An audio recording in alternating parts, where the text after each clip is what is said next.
ലോക്സഭാ തെരഞ്ഞെടുപ്പിൽ മൂന്നാം സീറ്റ് ആവശ്യപ്പെടാൻ മുസ്ലിം ലീഗ് നാളെ നടക്കുന്ന കോൺഗ്രസ് ലീഗ് ഉഭയകക്ഷി ചർച്ചയിൽ ആവശ്യം ഉന്നയിക്കും. കണ്ണൂർ, വടകര മണ്ഡലങ്ങളാണ് മുസ്ലിം ലീഗ് പരിഗണനയിലുള്ളത്. ലോക്സഭയിൽ മുസ്ലിം ലീഗ് പ്രതിനിധീകരിക്കുന്ന പൊന്നാനി, മലപ്പുറം മണ്ഡലങ്ങൾക്ക് പുറമെ മറ്റൊരു സീറ്റ് കൂടി വേണമെന്നാണ് ലീഗ് ആവശ്യം. മൂന്നാം സീറ്റ് ആവശ്യപ്പെടുമെന്ന് നേരത്തെ തന്നെ നേതാക്കൾ സൂചന നൽകിയിരുന്നു. ലീഗിന് മൂന്നാമതൊരു സീറ്റിന് അർഹതയുണ്ടെന്നാണ് കോൺഗ്രസ് നേതാക്കളും പ്രതികരിച്ചത്. കോഴിക്കോട് ജില്ലയിലെ വടകര മണ്ഡലമോ കണ്ണൂർ ലോക്സഭാ മണ്ഡലമോ ആകും ലീഗ് ആവശ്യപ്പെടുക.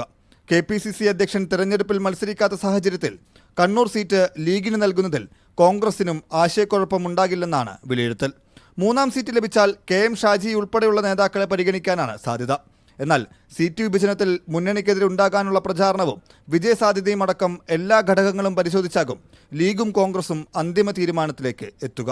അതേസമയം നിലവിലെ സിറ്റിംഗ് സീറ്റുകളായ പൊന്നാനി, മലപ്പുറം മണ്ഡലങ്ങളിലെ സ്ഥാനാർത്ഥികളിൽ ചെറിയ മാറ്റത്തിനും സാധ്യതയുണ്ട്.